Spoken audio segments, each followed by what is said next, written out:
some of my thoughts, and I believe my thoughts merely reflect the transformational changes that India is witnessing under the leadership of the Honorable Prime Minister. I think the overall thrust is best captured by a statistic which I am very fond of repeating. The first statistic cannot be changed because that embodies the work that was done in the 10 years between 2004 and 14.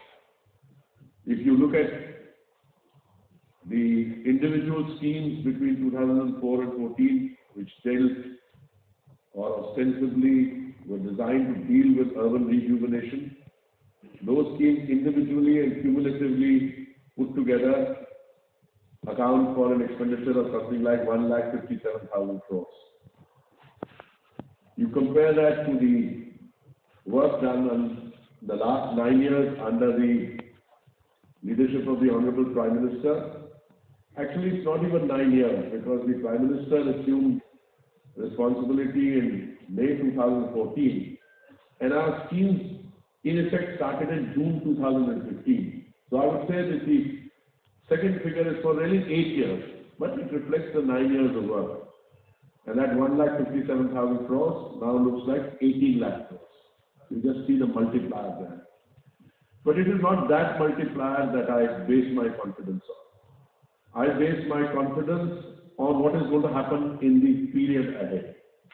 And the period ahead, I think, is best understood by the policies which have been put in place. Of course, necessarily they will have to be implemented. But I think, from my point of view, I find it very satisfying. And I, in a sense, got converse satisfaction. When the Secretary says, and he just was telling you that these are the deficiencies which we have to address, I'm happy to hear that because at least we've identified the deficiencies. If we see urban planning lacking or being a gap, it means we've understood it. And I, again, rewind back to an earlier period when some of us started looking at these issues. So I think urban planning today has to cover a cross-section of other themes. And I say this after the fact that I've had the privilege of living in many of the major world capitals and other major cities. And these are challenges everywhere because the context is changing. The climate change context is changing and the importance of the cities in the context of the economy is changing. Now, if you are told that so far today 60% of your GDP comes from this urban space, I think we may actually be wrong. It may be more. Because how do you do that calculation? Urban GDP is not a given in different compartments which you can quantify. If you look at the related services, I mean, you're slowly reaching a situation where the traditional paradigm of large populations living, I'm not talking about India, I'm talking about overall, large populations living in rural areas and the rural GDP sustaining the economies, today is changing. The populations throughout the world may not all be living in cities. Of course, that varies. And I've come to that in terms of the tag of reluctant urbanizer that we had attracted. But the amount of GDP generated in that rural space, its capacity to serve the population, that is declining. So, and you have goods and services now being produced in an area between the rural space and the urban space, but the urban space clearly is, because of its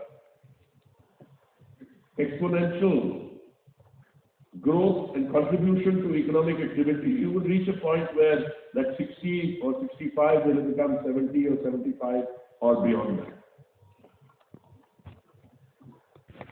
Now, the rapid urbanization taking place in India, especially our tier 2 cities and below, the United Nations, and I've had the privilege of being associated with that multilateral body, estimates that India will have more than doubled its urban population to almost 877 million by 2050.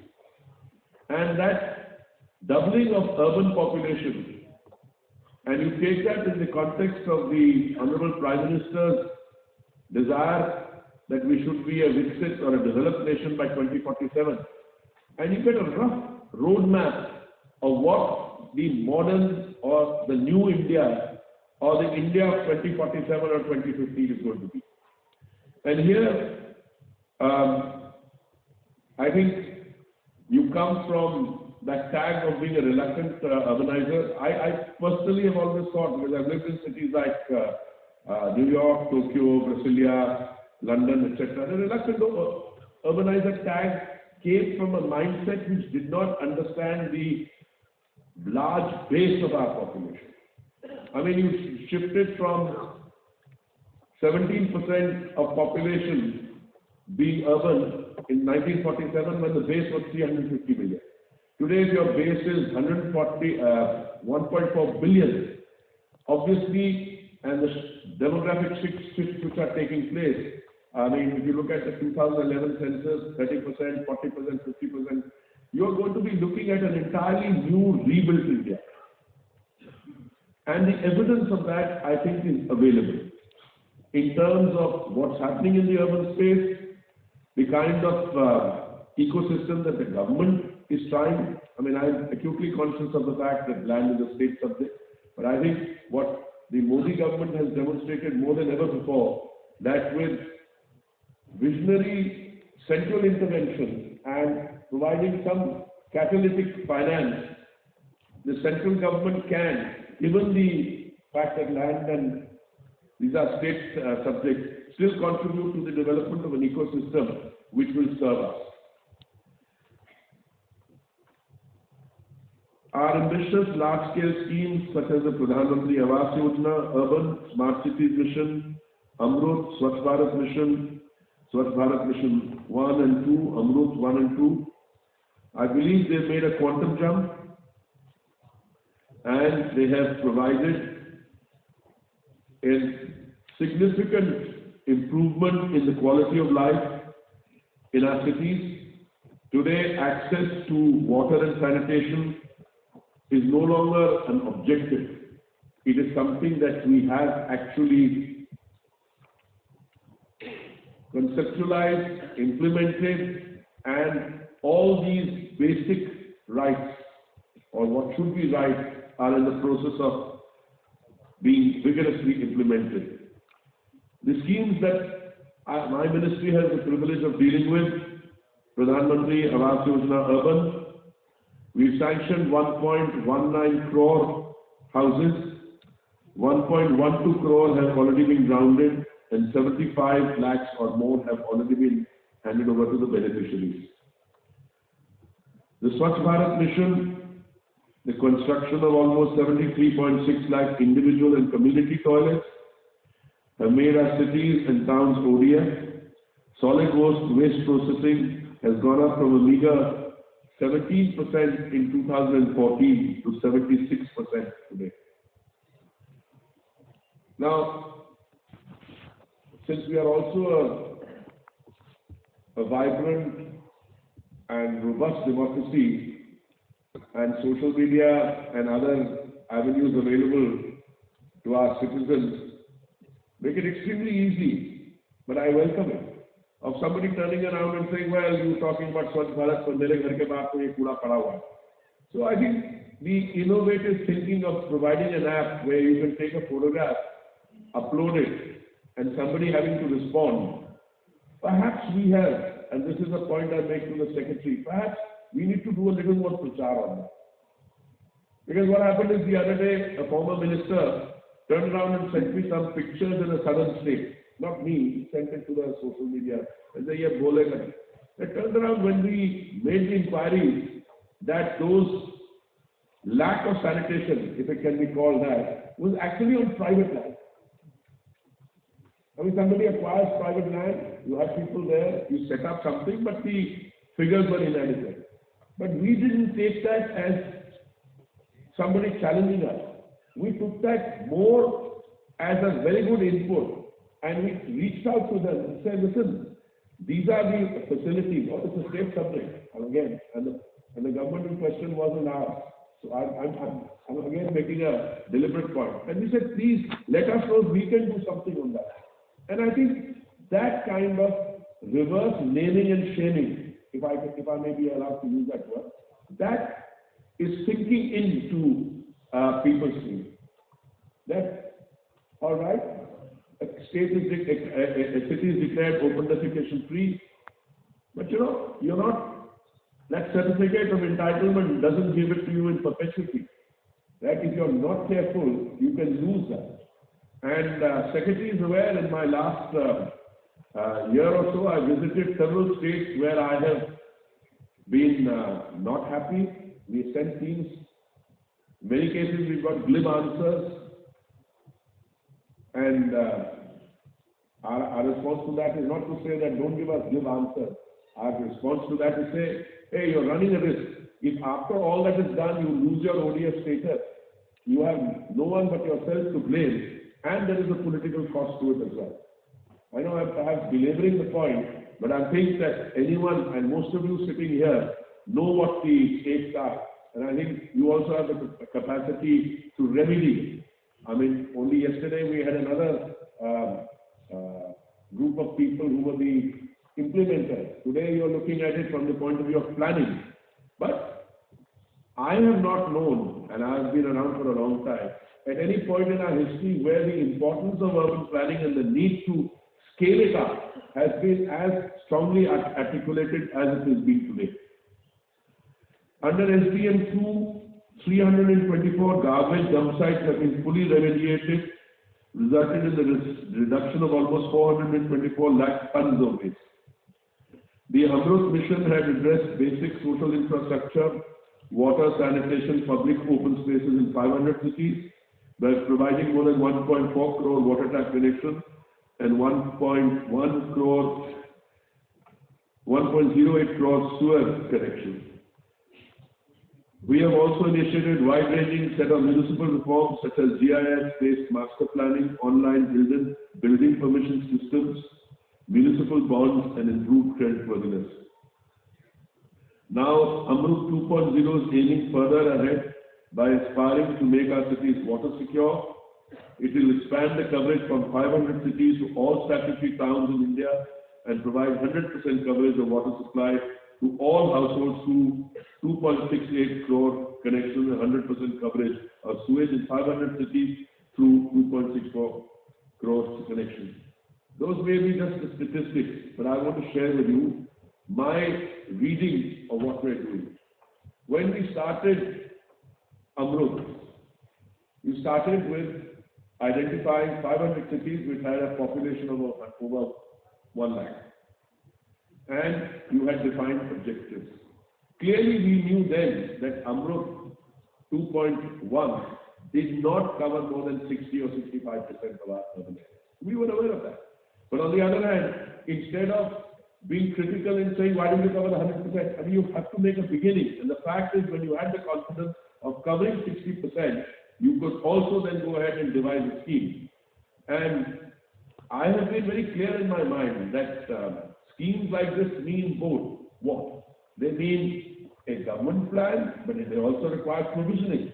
And I must say, I was delighted when we moved from SBM 1.0 to 2.0 and Amrut 1.0 to 2.0. The two schemes together, if memory serves me right, and is not part of my speaking notes, is what, 4,71,000 crores.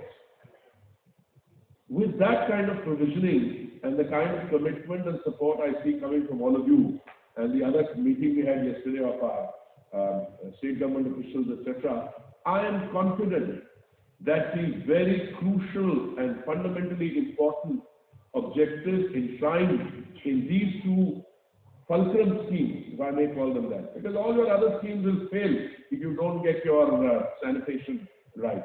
I think this is bound to succeed. Then you come across, new challenges, which means that you have to reconcile traditional cities which have grown up over hundreds of years with new smart cities. We had that challenge when we embarked on that. I remember when the party manifesto was first being discussed in the run-up to the 2014 elections. What happened? Whoever drafted the party manifesto put in 100 new smart cities. But when you got down to doing it, and I've said this many times, I'm not saying anything new, you realize, all right, not all of them can be 100 new, meaning greenfield smart cities. Some of them you'll have to deal with the area. So I think we ended up with a mix of 90 traditional old cities where you did area-based planning and you smartified that area to provide a demonstrative effect, and 10 new greenfields. Now, very often asked this question. Now you've got your 100 smart city, what are they called, integrated control and command centers, which serve as the nerve centers. They serve the purpose of being war room during the COVID, and they did a fantastic job. What next? Now, the what next can be part of a political decision. But I think the experience gained and the experience and learning demonstrated, that will not be confined to those 100 smart cities. Many states, I know Uttar Pradesh for one, they want to take that into smart districts, smart villages. Haryana, for instance, decided on its own to use those principles and apply to other cities. But as we proceed mission is completing its work, and I think we are now going to reach a situation. We have now 5,858 projects worth 1.07 lakh crores have been completed. As I said, all 100 smart cities have operational integrated command and control centers, and we are now headed in the direction of looking at what lies ahead.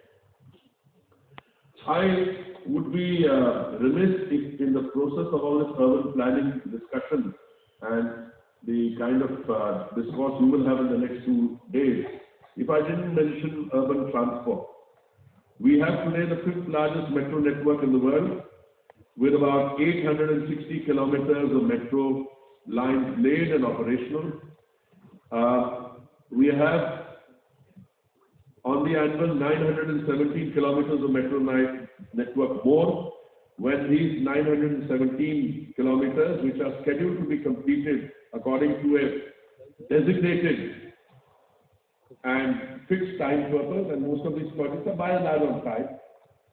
I mean, when you go through 2 years of COVID, and the fact that we were able to do all this in spite of those 2 years of COVID, I think is a tribute to all those who were involved in the implementation.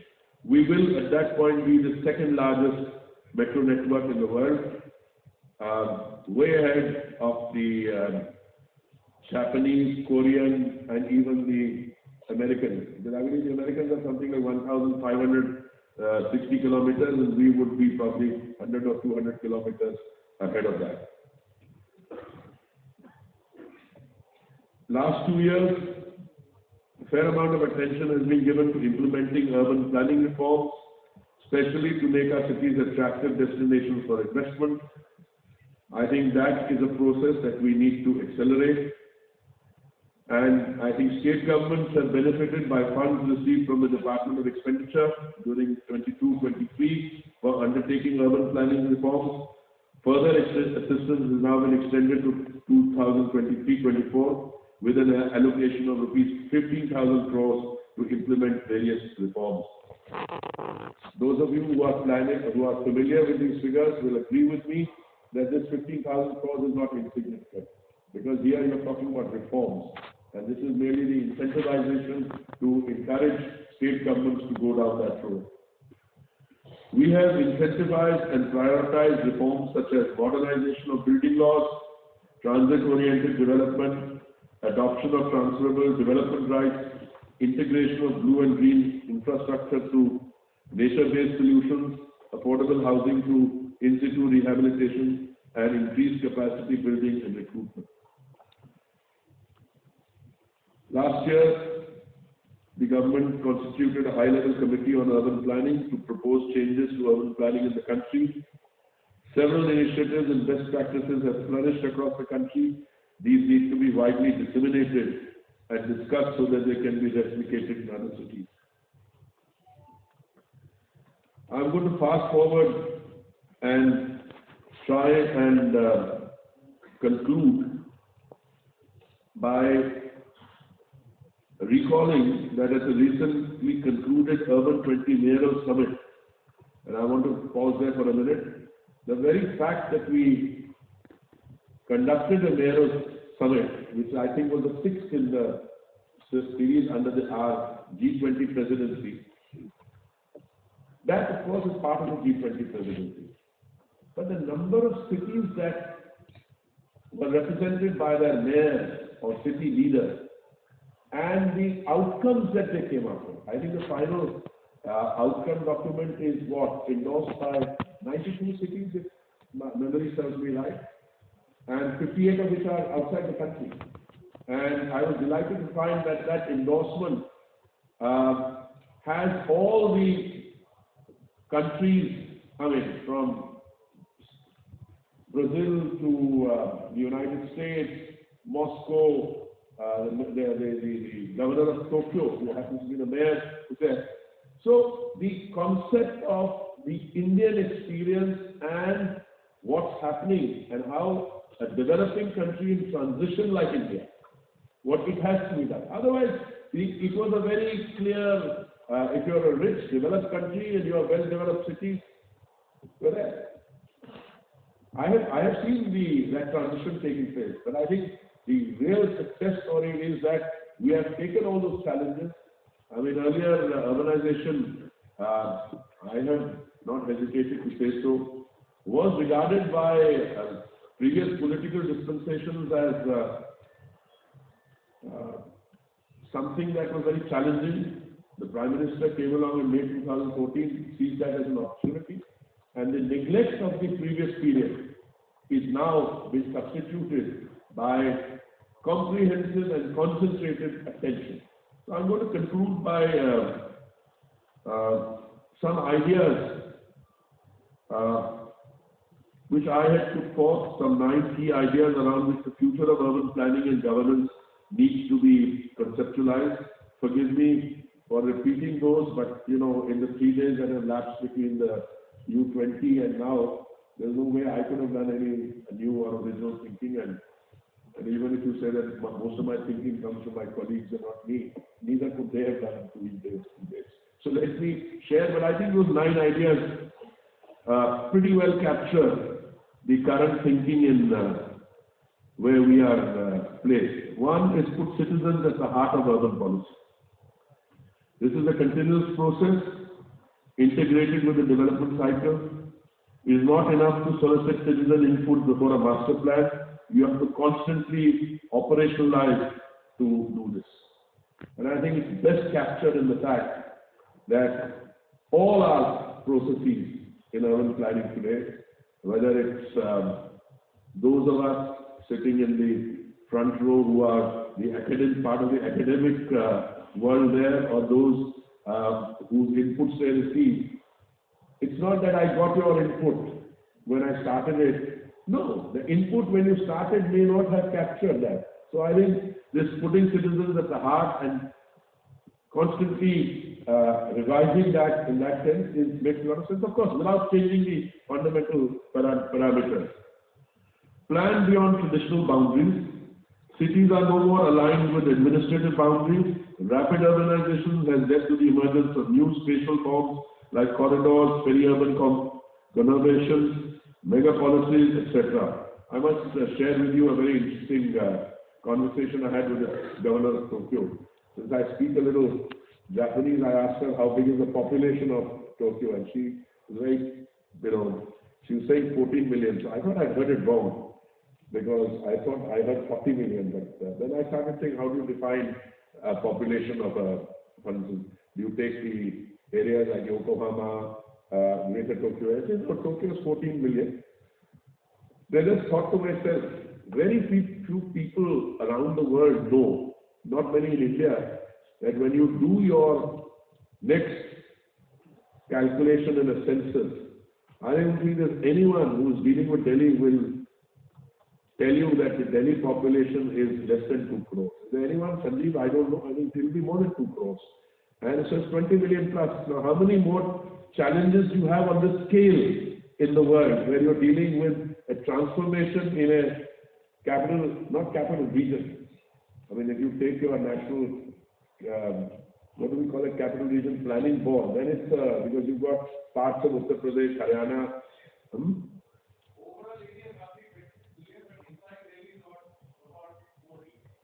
Will be 14, 20, I don't know, I go by the 20 figure. I mean, we need to do 26 lines. Now, if you look at those challenges and if you look at the changes that you've been able to do that, I think we need to refocus the planning along those lines becomes important. Shift from regulation to facilitation.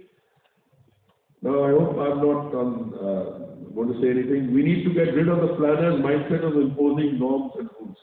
Now, I don't know whether the planner's mindset gave the norms and rules or it is the civil servant's desire to be regulatory which gave the norms. I don't know. I've done a bit of both. I haven't done the academic planning part, but I feel most comfortable when I'm sitting with the academic people because they will give you a softer but a thing on where we are going. But I think it's very important that we need to substitute that. Norms are good for control, but the problem is that our urban planning norms, they traditionally restrict rather than facilitate development.